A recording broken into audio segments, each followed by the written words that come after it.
Most important questions जो कि कई बार कह लो रिपीट हुए क्वेश्चंस हैं, कई बार ये आपके एग्जाम्स में आए हुए क्वेश्चंस हैं, PYQs हैं, ये मोस्ट रिपीटेड PYQs हैं। ठीक है, तो इनमें जो पहला क्वेश्चन हमारा है कि find the value of the polynomial PY where y square minus 5y plus 6 at y equals to 2। यानी y इक्वल्स टू 2 पे हमें क्या फाइंड करना है, तो इस पोलिनोमियल की वैल्यू फाइंड करनी है एट y इक्वल्स टू 2। ठीक है, कि y इक्वल्स 2 पे इस पोलिनोमियल की वैल्यू क्या होगी। देखो जब भी ऐसे क्वेश्चन पूछे जाते हैं और जहाँ पे आपको वैल्यू ऑफ द पोलिनोमियल क्या फाइंड करना हो, वैल्यू ऑफ द पोलिनोमियल, तो आपको सिंपली करना क्या होता है, जो कुछ भी दिया गया है, जो कुछ भी दिया गया है, मानो x का है तो x इक्वल्स टू कुछ दिया होगा, y का है तो y इक्वल्स टू कुछ दिया गया है, उसको हम सिंपली क्या कर रहे होंगे, रोशित कुमार है, उसको हम सिंपली y के प्लेस पे पुट कर देंगे। y के प्लेस पे क्या करेंगे, तो पुट कर देंगे। यानी value of polynomial at y equals to 2 क्या हो जाएगा, 2 का स्क्वायर माइनस 5 इंटू 2 प्लस 6, जो कि आपका होगा 2 का स्क्वायर 4 माइनस 5 टू ज़ा 10 प्लस 6, यानी कि आपको मिलेगा 10 माइनस 10 जो कि आ गया 0। तो ये आ गया आपका 0, इसी को बोला गया वैल्यू ऑफ द पोलिनोमियल। बताओ आपका क्या डाउट है। तो आपको हमें क्या मिल गया, यहाँ पे हमें वैल्यू ऑफ द पोलिनोमियल मिल गया कि 10 माइनस 10 क्या होगा, 0 होगा। तो देखो ऐसे बहुत सारे क्वेश्चन आपको क्लास 9th के आपके होने वाले एग्जाम्स में, एनुअल एग्जाम में MCQ के फॉर्म में या फिर 1 मार्क के क्वेश्चन के फॉर्म में मिल सकता है। ठीक है,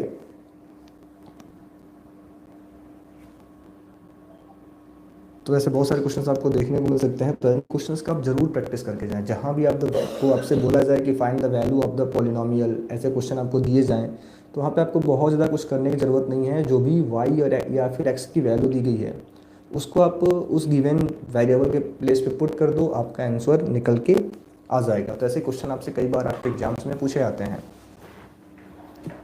देन अगला जो हमारा क्वेश्चन है,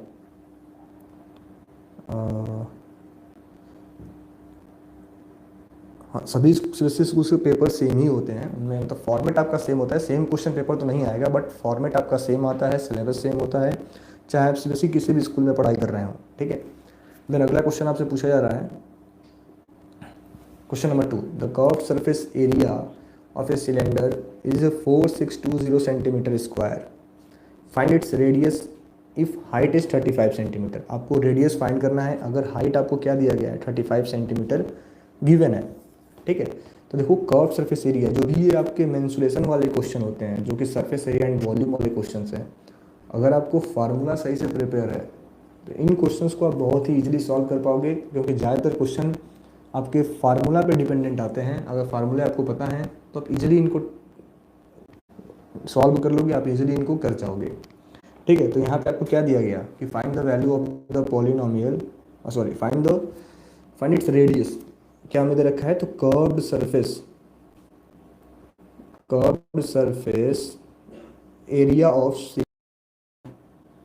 तो पहले तो आपको curve surface area of cylinder पता होना चाहिए, क्योंकि अगर अपने एग्जाम्स में आपको फाइनल आंसर नहीं पता है और आप कहीं ना कहीं सिर्फ और सिर्फ फार्मूला ही पुट करके चले आते हो, तो आपको कम से कम 1-2 नंबर तो मिलने वाले हैं। तो आपको सारा फार्मूला 100% पता होना चाहिए। तो curve surface area of cylinder क्या होता है, 2πr/h, क्या होता है, 2πr/h। ठीक है, तो यहाँ पे हमें लिखा है 2 × 22/7, आर हमें फाइंड करना है, हाइट हमें दे रखा है 35, और हमें कर्व सरफेस एरिया क्या गिवन है, 4620। तो इसी को यूज करके हम लोग इजीली फाइंड कर सकते हैं। तो 7 से ये 5 टाइम्स में कैंसिल होगा, हमें क्या मिलेगा, तो 44 × 5 × r 4620। ठीक है, तो आर हमारा क्या होगा, 620/44 इंटू में 5। पीयूष कुमार साहनी हेलो। तो पहले आप 5 से इसको डिवाइड करो, 4620 को जब हम 5 से डिवाइड कर रहे होंगे तो हमें क्या मिलेगा, 5 9 जा 45, 5 2 जा 10 एंड 5 4 जा, तो आपको मिल गया 924। हेलो पीयूष कुमार साहनी, मैंने सुना है, हेलो।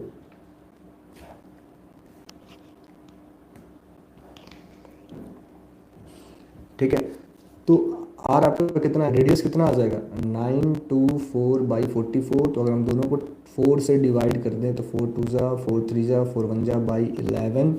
ठीक है, तो आप 11 से जब इसको डिवाइड कर रहे होगे तो 21 टाइम्स में आपका आंसर आ गया। रेडियस कितना आ गया 21 सेंटीमीटर। तो ये आपके क्वेश्चन नंबर 2 का सॉल्यूशन रहा। अगर इसमें कोई भी डाउट हो तो आप हमें कमेंट करके बताओ।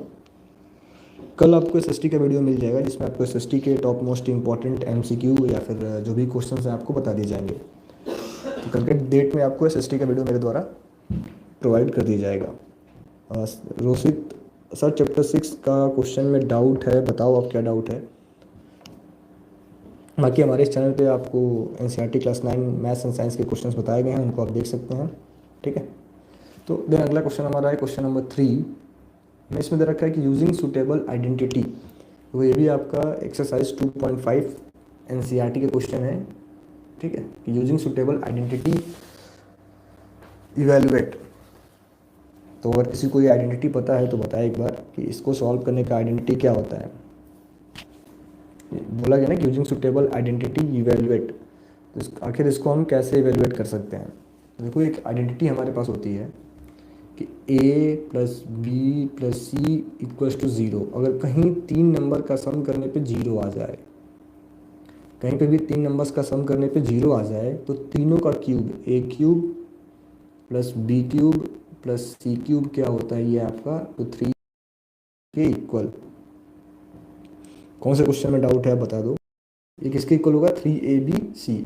तो अब यहाँ पे आपको चेक करना है कि जब भी आप ऐसा क्वेश्चन दिया जाए जहाँ पे क्यूब क्यूब है, 3 नंबर पे क्यूब दिया गया है, तो पहले तीनों क्वेश्चंस को ऐड कर लो। पहले आपका काम होना ही चाहिए कि पहला काम कि तीनों को आपस में पहले ऐड करो, क्योंकि ज़्यादातर केस में ऐसा देखा गया है कि इनका एडिशन आपको 0 मिलेगा और फिर आप इस आइडेंटिटी को अप्लाई करके ऐसे क्वेश्चंस को ईजिली सॉल्व कर पाएंगे। ठीक है, तो पहले आप इन तीनों को आपस में ऐड करो। देखो -32 प्लस 18 प्लस 14, अगर आप इनको ऐड करते हो तो आपको क्या मिलेगा 0 मिल गया। तो क्या मिल गया आपको, तो आपको 0 मिल गया। तो यानी जाहिर सी बात है कि -32 का क्यूब इंटू में 18 का क्यूब, सॉरी प्लस 18 का क्यूब प्लस 14 का क्यूब, ये हमारा किसके इक्वल होगा, तो 3 इंटू में -32 इंटू में 14 इंटू में 18, इनको आप मल्टीप्लाई कर लो, आपका आंसर आ जाएगा। ठीक है, तो ये आपका यहाँ पे सुटेबल आइडेंटिटी है। तो देखो, बहुत सारे क्वेश्चन तो डायरेक्ट आपके आइडेंटिटी पे डिपेंडेंट आएंगे। तो पहले आप जो भी आपका क्लास 9th का सिलेबस में आपके जो भी क्लास 9th के फॉर्मूले हैं उनको आप पहले प्रिपेयर कर लो, क्योंकि अगर आप फार्मूला प्रिपेयर कर लेते हो तो ये आपका बहुत हेल्प करने वाला होगा। Roshit Kumar, question number 1 exercise 6 point का कौन सा है मुझे पता नहीं है, क्योंकि मेरे पास इस समय एनसीईआरटी की बुक नहीं है। तो अगर आप क्वेश्चन लिख के भेज सकें तो ज़्यादा अच्छा होगा मेरे लिए। देन अगला हमारा है क्वेश्चन नंबर 4। क्वेश्चन नंबर 4 में हमें क्या दिया है कि if 2x + 3y = 13 and xy = 6, xy में क्या दे रखा है 6। तो आपसे बोला गया कि find the value of 8x³ + 27y³। इसकी हमें वैल्यू फाइंड करनी है कि इसकी वैल्यू क्या होगी, 8x³ + 27y³ की वैल्यू क्या होगी। देखो, ऐसे क्वेश्चंस में आपको बहुत ज़्यादा कुछ करने की जरूरत नहीं है। सिंपली हमें क्या दिख रहा है कि यहाँ पे हमें इसी नंबर का क्यूब दिख रहा है। क्या दिख रहा है कि सेम नंबर का हमें क्यूब दिख रहा है, 2x³ यहाँ पे 3y का क्यूब लिखा हुआ है। तो इन क्वेश्चंस को हम थोड़ा बहुत प्रैक्टिस करके बहुत ईजिली बना सकते हैं, इनको सॉल्व हम लोग कर पाएंगे। तो आपको करना क्या है, आप देखो कौन सा ऐसा फार्मूला है क्यूब वाला जो इसको सेटिस्फाई करेगा, जो इस कंडीशन को में जिसमें क्यूब इसका आ जाएगा। तो आप सभी को पता होगा कि a + b का होल क्यूब एक फार्मूला होता है, a + b का होल क्यूब, जो कि कौन सा होता है, a + b का होल क्यूब का फार्मूला क्या होता है कि a + b का होल क्यूब हमारे पास क्या होता है, a³ + b³ + 3ab a + b। ये आपका a³ + b³ का फार्मूला होता है। इसको हम यूज करके अपने इस क्वेश्चन को इजीली सॉल्व कर पाएंगे। ठीक है, तो इसमें आप लोग इस फार्मूले को अप्लाई करो और इसको एक बार सॉल्व करने की कोशिश करो। ठीक है, कि आखिर ये कैसे होगा।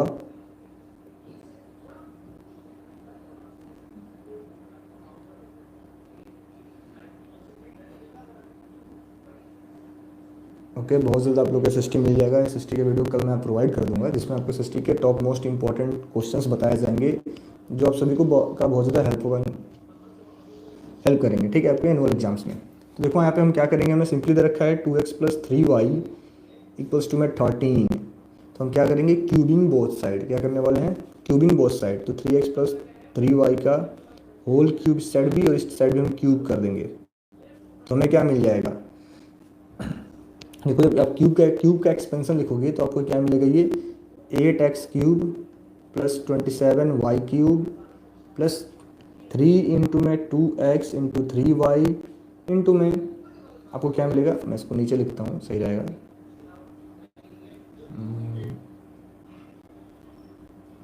हमें क्यूब करने पे क्या मिल जाएगा, तो 8x³ + 27y³ + 3 इंटू में 2x इंटू में 3y 2x + 3y, यहाँ पे आपको मिलेगा 13 का क्यूब। तो पहले तो आप 13 का क्यूब कैलकुलेट कर लो, जो कि आपका होता है 13² 169 इंटू 13। आप इसको मल्टीप्लाई कर लो तो आपका कितना आएगा, 0 है ये 507 और ये 961, तो क्या मिलेगा 7 9 11 2197, क्या मिल जाएगा आपको इसका क्यूब 2197। तो यहाँ पर हमारे पास आ गया 2197, ठीक है। अभी हमें मिल गया 8x³ + 27y³ + 18xy इंटू में 2x + 3y, ठीक है। तो अब आप देखोगे यहाँ पे कि हमें क्वेश्चन में क्या दे रखा है कि xy की वैल्यू दे रखी है 6, तो 8x³ + 27y³ + 18 इंटू 6 और 2x + 3y हमें दे रखा है 13। तो 2197 यानी 8x³ + 27y³ इक्वल्स टू क्या होगा, तो 2197 माइनस 18 इंटू 6 इंटू 13, इनको मल्टीप्लाई करके आप क्या कर दो, सिंपली इससे माइनस कर दो, आपका आंसर आ जाएगा, ठीक है। तो इस तरीके से ऐसे क्वेश्चंस भी आपके एग्जाम्स में बहुत बार पूछे जा सकते हैं, जहाँ पे आपको इस कोई एक डाटा दिया होगा और हमसे उसका स्क्वायर का वैल्यू, क्यूब का वैल्यू हमसे पूछा जाएगा। तो ये क्वेश्चन डायरेक्ट हमारे आइडेंटिटी पे डिपेंडेंट होते हैं। तो अगर आपको आइडेंटिटी पता है तो ऐसे क्वेश्चंस को आप इजीली सॉल्व कर जाएंगे, इनमें आपको बहुत ज़्यादा प्रॉब्लम नहीं होगा, आप इनको इजीली सॉल्व कर पाओगे, ठीक है। देन अगला हमारा है question number 5, the perimeter of an equilateral triangle is 60 centimetre, find its height. हमें एक इक्विलेटरल ट्रायंगल का पेरीमीटर गिवन है और हमें क्या पता करना है कि हाइट पता करना है कि आखिर उसका हाइट क्या होगा, ठीक है। एक इक्विलेटरल ट्रायंगल का पेरीमीटर आप सभी को गिवन है, आपको उसका हाइट फाइंड करना है कि हाइट आखिर क्या होगा।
ठीक है, तो इसमें हमें perimeter of equilateral triangle given है, हमें इसका हाइट पता करना है। तो आखिर इसका हम हाइट कैसे फाइंड कर पाएंगे, देखो इसके लिए आपको क्या करना होगा कि सिंपली जब ऐसा क्वेश्चन आपको दिया जाए तो आपको क्या करना है कि पेरीमीटर ऑफ इक्विलेटरल ट्रायंगल क्या होता है, आप सभी को पता है कि कोई भी अगर इक्विलेटरल ट्रायंगल है तो उसका हम साइड मान let the side be A, let the side be A, तो उसका पेरीमीटर क्या होगा, पेरीमीटर ऑफ इक्विलेटरल ट्रायंगल कितना हो जाएगा, इक्विलेटरल ट्रायंगल कितना हो जाएगा, तो ये होगा आपका 3a, यानी 3a हमें दे रखा है 60 सेंटीमीटर। तो अगर हम कैलकुलेट करें तो a की वैल्यू क्या आएगी, 60/3, a आएगा आपका 20 सेंटीमीटर। तो a हमें कितना मिल गया, 20 सेंटीमीटर। तो a हमारा फाइंड हो गया 20 सेंटीमीटर। तो height of equilateral triangle find करने का फॉर्मूला क्या होता है, height of equilateral triangle, height of equilateral triangle find करने का फॉर्मूला होता है आपका √3/2a। √3/2 है, आपको याद होना चाहिए। साथ ही साथ मैं आपको बता दूं area of equilateral triangle find करने का फार्मूला क्या होता है। Area of equilateral triangle √3/4 A²। ये सबको याद होना चाहिए, इसे डायरेक्ट क्वेश्चन आपसे पूछे जा सकते हैं आपके एनुअल एग्जाम्स में, ठीक है। तो हाइट हमारा क्या हो जाएगा, √3/2 इंटू में 20, तो 2 से हमारा 10 टाइम्स में कैंसिल, हमें क्या मिलेगा 10√3 सेंटीमीटर। ये हमारा आ गया height of the equilateral triangle, ठीक है। तो ये क्वेश्चंस भी आप सभी के लिए बहुत ज़्यादा ऐसे क्वेश्चंस इंपॉर्टेंट है। ये कई बार आपके एग्जाम्स में बहुत ज़्यादा कठिन क्वेश्चन आपसे नहीं पूछा जाएगा, कई बार ये क्वेश्चन हमारे एग्जाम्स में रिपीट हो रहे होते हैं, ठीक है। अगला हमारा है क्वेश्चन नंबर 6। इसमें बोला कि फाइंड द रिमाइंडर, क्या बोला गया आपसे कि find the remainder when this is divided by this. तो आपको रिमाइंडर फाइंड करना है जब इस वाले को हम डिवाइड कर रहे हैं किससे, 5 + 2x से जब इसको हम डिवाइड कर रहे हैं, तो हमें बताना है कि रिमाइंडर क्या आएगा, रिमाइंडर क्या हो सकता है, रिमाइंडर क्या हो सकता है, ये आपको बताना है, ठीक है। तो देखो जब भी हमें बोला जाए, एक हमें थ्योरम पढ़ाया जाता है रिमाइंडर थ्योरम। रिमाइंडर थ्योरम आप सबको पढ़ाया जाता है, ये आपको याद होना चाहिए। और रिमाइंडर थ्योरम क्या होता है, जब भी आपको किसी पॉलिनोमियल को डिवाइड करके रिमाइंडर फाइंड करना है, तो आपको बहुत ज़्यादा उसको डिवाइड करने की ज़रूरत नहीं है। आपको सिंपली क्या करना है कि जिससे हमें डिवाइड करना है, आप इससे को 0 से इक्वेट करो। 5 + 2x = होगा 0, तो 2x हमें क्या मिल गया -5, x की वैल्यू क्या आ गई -5/2, x क्या आएगा हमारा -5/2, ठीक है। x हमारा हो गया -5/2, ठीक है। तो जब तो सिंपली आपको x के प्लेस पे क्या करना है, x के प्लेस पे -5/2 पुट करके इसको सिंप्लीफाई कर देना है। तो यहाँ हम पुट करेंगे -5/2 का होल क्यूब प्लस 3 इंटू में -5/2 का होल स्क्वायर प्लस 3 इंटू में -5/2 प्लस 1, ठीक है। तो ये हमें क्या मिल जाएगा -125/8 प्लस 3 इंटू में 25/4 प्लस -15/2 एंड प्लस 1, ठीक है। तो जब आप इनका एलसीएम कर रहे होगे, आपको एलसीएम क्या मिल जाएगा, एलसीएम हमें मिलेगा 8, तो ये -125 प्लस 150 प्लस -60 प्लस 8। अब आप इसको सिंप्लीफाई कर रहे होगे, आपका आंसर आ जाएगा। तो आपको देखो आपका फाइनल आंसर क्या आने वाला है कि -185 प्लस 158/8, ठीक है। तो 185 में से जब 158 को माइनस कर रहे होंगे तो हमें क्या मिलेगा -27/8। ये हमारा आंसर आ गया, रिमाइंडर आ गया। यानी जब हमने इस पॉलिनोमियल को इस वाले टर्म से डिवाइड किया, तो फाइनली हमारा रिमाइंडर क्या आया, तो फाइनली हमारा रिमाइंडर आ गया -27/8, ठीक है। तो ये आपके कह लो क्वेश्चन नंबर 6 का सॉल्यूशन था। नेक्स्ट आपका है question number 7, and question number 7 में हमसे क्या पूछा गया, तो क्वेश्चन नंबर 7 में हमसे बोला जा रहा है कि x 7 = दिस, 7 में हमें दे रखा है कि x³ + 1/x³ = 110, find the value of this. आपको इसकी वैल्यू फाइंड करनी है, ठीक है। हमें क्यूब की वैल्यू दे रखी है, हमसे क्या पूछा गया, x हमसे पूछा गया कि x क्या होगा, x + 1/x क्या होगा। तो एक बहुत सिंपल सा क्वेश्चन है, सिंपली हमें क्या करना है, तो हमको इसका क्यूब करना है। तो x + 1/x का होल क्यूब अगर हम इसको एक्सपेंड करेंगे तो हमें क्या मिलने वाला है, x³ + 1/x³ प्लस 3 इंटू में x इंटू 1/x ब्रैकेट में x + 1/x, ये आपको मिल जाएगा। देखो यहाँ पे x हमारा कैंसिल, हमें क्या मिला x + 1/x का होल क्यूब, आपको क्या मिला x³ + 1/x³ प्लस 3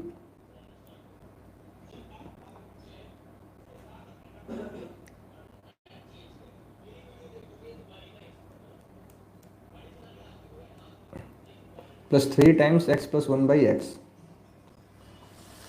ठीक है। यानी इसका हमें क्यूब करने पे हमको ये मिल रहा है।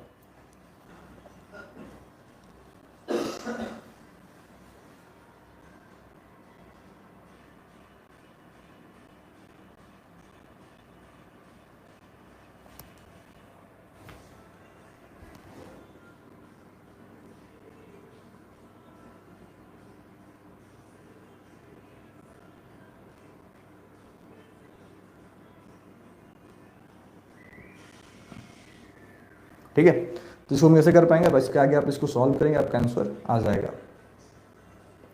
ठीक है, देन इसको मैं ऐसे लिख सकता हूँ x plus one by x, x square plus one, x square plus minus one plus one by x square, यानी कि x plus one by x, then x square plus one by x square minus one plus one plus minus two and plus two, x plus one by x. ठीक है, तो उसको आप आगे simplify कर दो। कुछ वाले क्वेश्चन में थोड़ा सा मिस्टेक था, ये क्वेश्चन आपका गलत है, इसको आप लोग सही कर लेंगे। ठीक है, मिस्टेक क्वेश्चन है। क्वेश्चन नंबर 8 हमारा अगला क्वेश्चन है, क्वेश्चन नंबर 8। और क्वेश्चन नंबर 8 में हमें क्या दिया है कि in a parallelogram so that the angle bisectors of two adjacent angles intersect each other at right angles। ठीक है, यानी हमें क्या करना है कि हमें एक पैरेललोग्राम दिया है। ठीक है, आपको एक पैरेललोग्राम दे रखा है, मान लो पैरेललोग्राम हमारा ABCD हमारा पैरेललोग्राम है, तो हमें इसको करना है कि इसके किसी दो एंगल्स का angle bisector, the angle bisector of two adjacent angles, parallelogram के दो एडजेसेंट एंगल्स का एंगल बाइसेक्टर। मान लो आपका ये एंगल A है और इसके एडजेसेंट एंगल B है। ठीक है, तो इन दोनों का एंगल बाइसेक्टर, अगर इसका मैं एंगल बाइसेक्टर ड्रॉ करूँ, ये आपका एंगल A का एंगल बाइसेक्टर है और ये हमारा एंगल B का एंगल बाइसेक्टर है। दोनों किसी एक पॉइंट पे कट करते हैं, मान लो पॉइंट हमारा ये O है, तो आपको शो करना है कि angle AOB is 90 degree. So हमें क्या शो करना है कि angle AOB equals to 90 degree. ठीक है, ये आपको शो करना है। तो इसको आप ध्यान से देखें, ऐसे क्वेश्चंस कई बार सो डेट वाले क्वेश्चंस हमारे एग्जाम्स में हमसे पूछे जाते हैं। ठीक है, तो आखिर इसको हम कैसे कर पाएंगे, देखो simply angle A plus angle B हमें क्या हो मिलेगा, तो 180 डिग्री। रीजन क्या होगा, adjacent angles of parallelogram, adjacent angles of parallelogram, adjacent angles of parallelogram are supplementary, are supplementary, adjacent angles of parallelograms are supplementary, therefore angle A plus angle B equals to 180 degree. अब अगर मैं इनको half of कर दूं, half of angle A plus half of angle B equals to 180 degree by 2, यानी half of angle A कहने का मतलब क्या है कि ये हाफ ऑफ होगा, इधर भी ये हाफ ऑफ होगा। तो हाफ ऑफ एंगल A का मतलब क्या है कि angle OAB plus angle OBA equals to 90 degree. ठीक है, ये आपका पहला इक्वेशन आ गया। तो हमें मिल गया कि अगर हम एंगल्स का हाफ ऑफ करेंगे तो इन दोनों का सम कितना हो जाएगा, 90 डिग्री। अब हमें क्या दे रखा है कि in triangle AOB, angle OAB plus angle OBA plus angle AOB equals to 180 degree. Reason क्या है कि ट्रायंगल्स के तीनों एंगल का सम कितना होता है, 180 डिग्री। ये हमारा सिंपल सा एक रीजन है। तो हमने अभी प्रूफ किया कि इन दोनों का सम कितना था, 90 degree. 90 plus angle AOB equals to क्या आ गया, 180 डिग्री। तो एंगल AOB हमारा कितना हो जाएगा, 180 डिग्री माइनस 90, जो कि आपको मिलेगा 90 डिग्री। तो ये आपके क्वेश्चन नंबर 8 का सॉल्यूशन रहा। ठीक है, वैसे प्रूफ वाले क्वेश्चंस आपके एग्जाम्स में कई बार पूछे जाते हैं, तो आप इसको एक बार डिटेल में देख लो। ठीक है, नेक्स्ट क्वेश्चन हमारा है, पहले आप इसको एक बार डिटेल में देखें।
नेक्स्ट हमारा क्वेश्चन है क्वेश्चन नंबर 9 कि so that,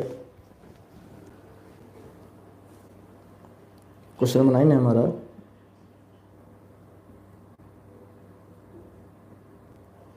so that the diagonals of a rectangle, the diagonals of rectangle are equal in length, so that rectangles are equal in length. ठीक है, ये भी बहुत इंपॉर्टेंट क्वेश्चन है और कई बार ये आपके एग्जाम्स में इसके पूछे जाने के चांसेस रहते हैं, तो अपन को एक बार ध्यान से देखेंगे कि हमें क्या शो करना है कि the diagonals of rectangles are equal in length, ताकि इसको हम कैसे प्रूफ कर पाएंगे। ठीक है, देखो सबसे पहले तो आप रेक्टेंगल ड्रॉ करो। हमें सबसे पहले क्या करना है कि रेक्टेंगल ड्रॉ करना है कि हमारा एक रेक्टेंगल है, ए बी सी डी हमारा एक रेक्टेंगल है। ठीक है, ए बी सी डी एक रेक्टेंगल है। अब हमें शो करना है कि इसके जो दो डायगोनल्स हैं ए सी एंड डायगोनल बी डी, दोनों आपस में इक्वल है, आपस में क्या है, इक्वल है। तो इसको आखिर हम कैसे शो कर पाएंगे। ठीक है, तो इसके लिए आपको क्या करना है, in triangle A B D and triangle A B C. ठीक है, आपको पहले दो ट्रायंगल्स डिसाइड करने हैं, A B D and A B C. अब हमें क्या मिलेगा कि जो हमारा ए बी साइड है दोनों ही ट्रायंगल में कॉमन है। बस आपको करना क्या है, दोनों ट्रायंगल को कॉन्ग्रुएंट प्रूफ कर दो। कॉमन, जो हमारा ए बी साइड है दोनों ट्रायंगल्स में क्या है, कॉमन है। एंड जो आपका एंगल ए होगा वो एंगल बी के इक्वल होगा इच 90 डिग्री, क्योंकि रेक्टेंगल के सभी एंगल्स कितने के होते हैं, 90 डिग्री के। Angle A equals to angle B each 90 degree के। आप इजीली लिख सकते हो कि since A B C D is a rectangle. And हमें क्या मिलेगा कि हमें जो ए डी साइड है ये बी सी के इक्वल मिल जाएगा। रीज़न क्या होगा, opposite sides of rectangle are equal, rectangle are equal, opposite sides of rectangle are equal. तो हमें क्या मिल गया, triangle A B D is similar congruent triangle A B C by side angle side. इस वाले property से हमारे दो ट्रायंगल कॉन्ग्रुएंट हो गए।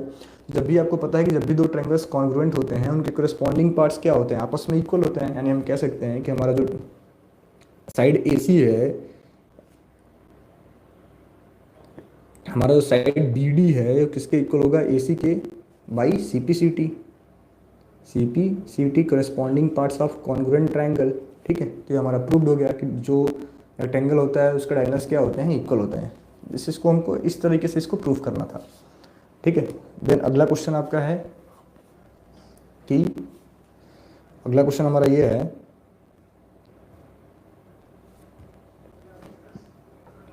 कि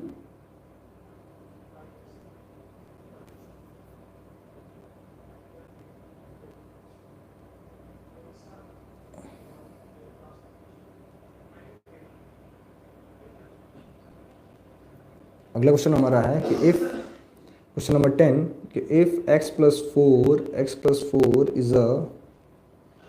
is a factor of the polynomial,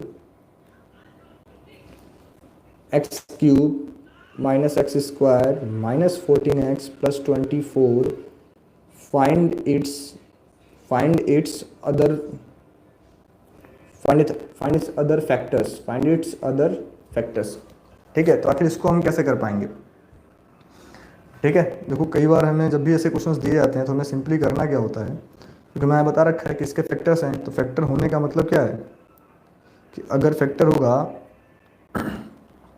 ठीक है, तो अगर ये फैक्टर है तो फैक्टर होने का मतलब क्या है कि जब भी हम x प्लस 4 से इसको डिवाइड करेंगे तो इसके रिमाइंडर्स क्या आएंगे। अगर फैक्टर है मतलब इसके रिमाइंडर्स जीरो होंगे।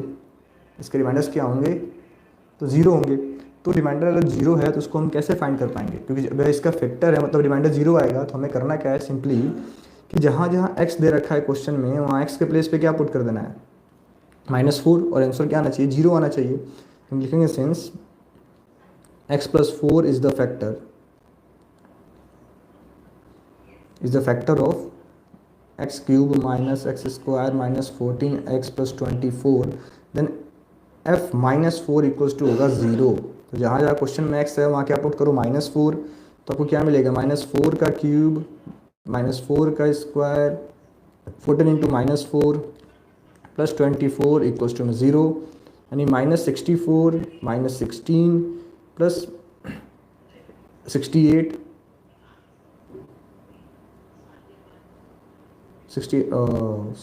प्लस 68 प्लस 24, देखो सब इसको सिंप्लीफाई करोगे तो जीरो ही आना है, कंपलसरी है, ठीक है।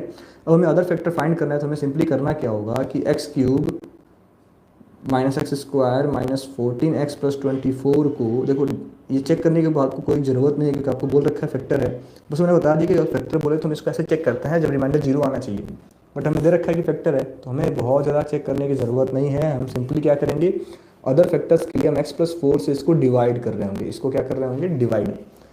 तो जब इसको हम x+4 से डिवाइड करें तो हमें क्या मिलेगा, x square x cube plus 4x square, minus करने पे ये हमारा -5x स्क्वायर माइनस 14x, तो अगेन हमें मिलेगा -5x, तो -5x स्क्वायर माइनस 20x, तो प्लस प्लस ये मिलेगा 6x प्लस 24, डिवाइड करने में प्लस 6x प्लस 24, ये हमारा आंसर आ गया 0, ठीक है। तो इसके अदर फैक्टर्स क्या हो जाएंगे, जो इसके अदर फैक्टर होंगे वो फैक्टर ऑफ दिस, इसको आपको फैक्टराइज करना होगा। आपको क्या मिल गया, तो हमें मिल गया x square minus 5x plus 6, अब हमें इसी को फैक्टराइज करना है।